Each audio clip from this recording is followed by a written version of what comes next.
Assalamualaikum warahmatullahi wabarakatuh. Waalaikumsalam warahmatullahi wabarakatuh.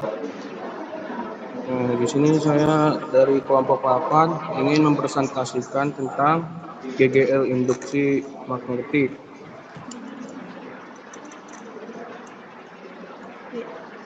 Sini terdiri dari kelompok 4 orang, yaitu Riyatul Ahra, Duhani Fonika Febriani, juga saya, keempat Muhammad Akbar.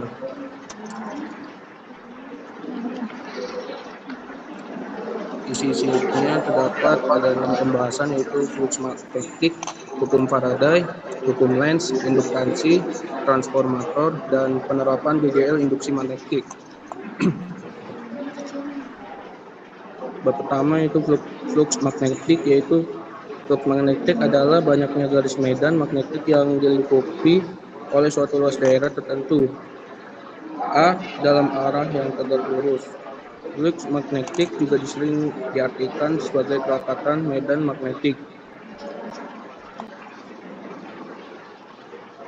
Jika flux magnetik sudah diketahui, maka tahap selanjutnya dapat mencari GGL induksi. Secara matematik dapat dituliskan bahwa I sama dengan min N dikali delta flux magnetik dibagi dengan delta P.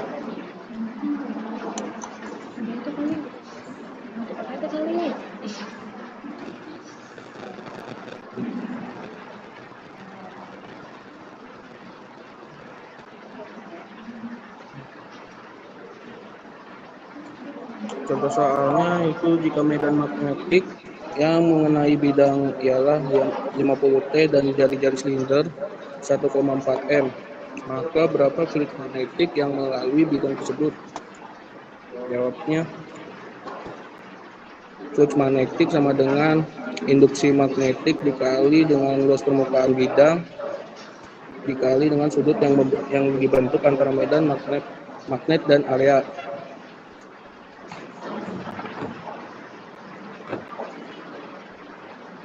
Kedua yaitu hukum Faraday.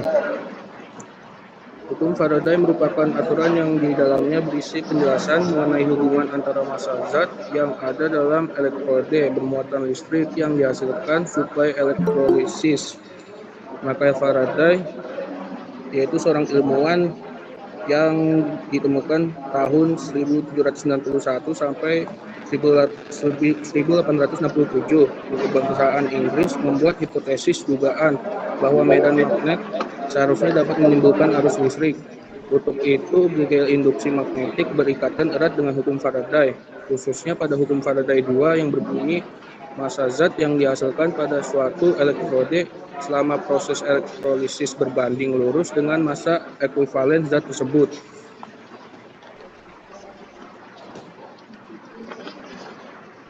Di sini juga terdapat contoh soalnya, yaitu suatu kumparan terdiri atas 50 litan dan flux magnet di dalam kumparan tersebut juga berubah sebesar 5x 10-3 di dalam selang waktu, yakni selama 10 ms atau milidetik, dan cobalah hitung beberapa gaya gerak listrik induksi di kumparan itu.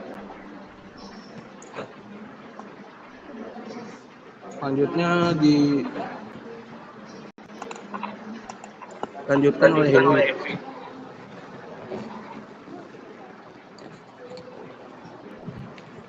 Selanjutnya hukum Lenz. Hukum Lenz adalah suatu hukum yang telah menyatakan bahwa GGL atau gaya gerak listrik yang akan ditimbul pada suatu rangkaian, maka arah dari arus induksi yang berusaha menentang arah perubahan dari medan magnetik tersebut.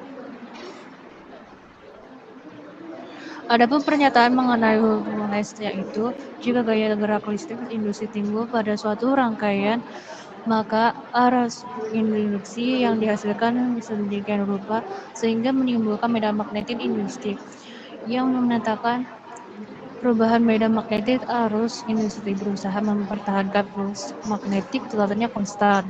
Dapat diketahui bahwa saat kedudukan kumparan dan magnetium, maka tidak ada perubahan flux magnet dalam kumparan. Sementara pada kutub utara magnet digerakkan mendekati kumparan maka akan timbullah perubahan pada flux magnetik. Jadi pada kumparan akan muncul flux magnetik yang menentang pertambahan pada flux magnetik yang menembus kumparan. Oleh sebab itu, arah flux induksi diharuskan berlawanan dengan flux magnetik, sehingga kemudian flux total yang dilingkupi kumparan akan selalu konstan.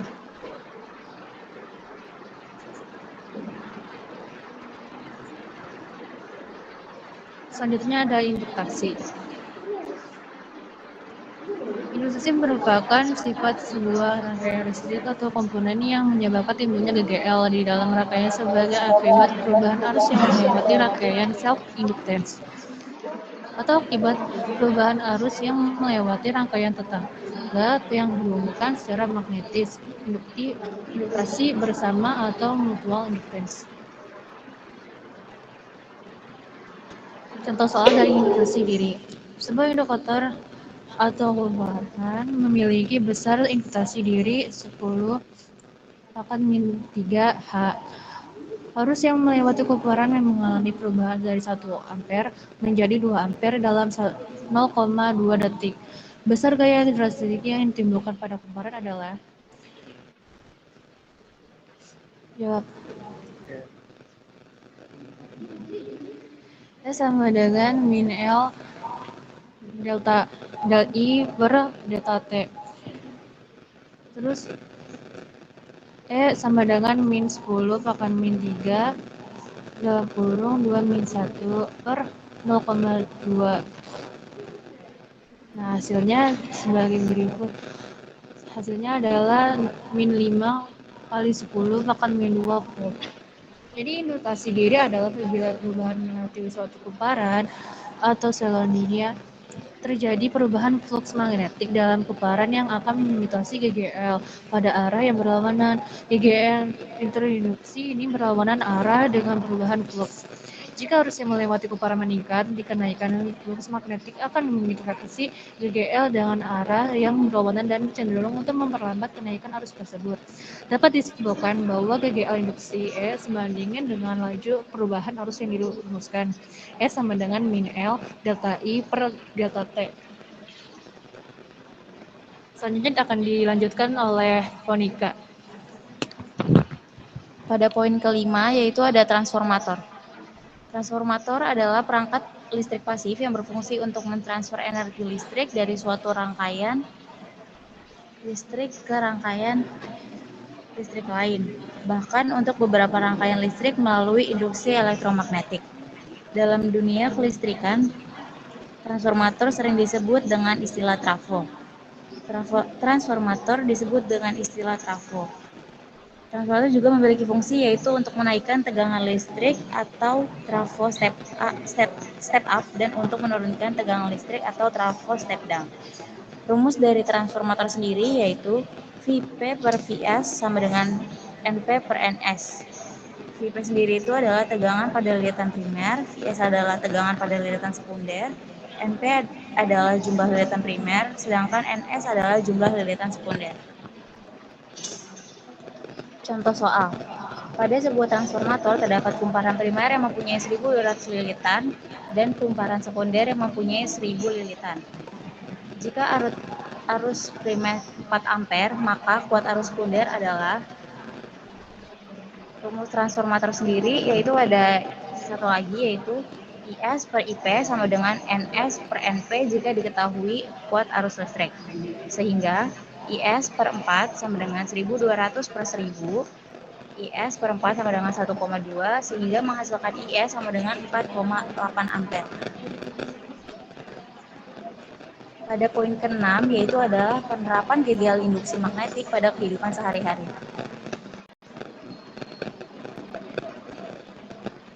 Contohnya itu yang pertama adalah pengeras suara. Komponen utamanya terdapat pada alat elektronik ini berupa magnet yang terpasang secara permanen dengan elektromagnetik sebagai daya penyokongnya. Yang kedua itu ada dinamo sepeda. Dinamo menghasilkan energi listrik ketika roda bergerak. Pergerakan roda sepeda akan memutar turbin dinamo yang selanjutnya akan memutarkan magnet di dalam kumparan tetap. Yang ketiga ada kompas. Sifat magnetik yang senantiasa bertolak belakang ini menjadikan jarum kompas utara menunjuk ke arah selatan dan begitu pun sebaliknya.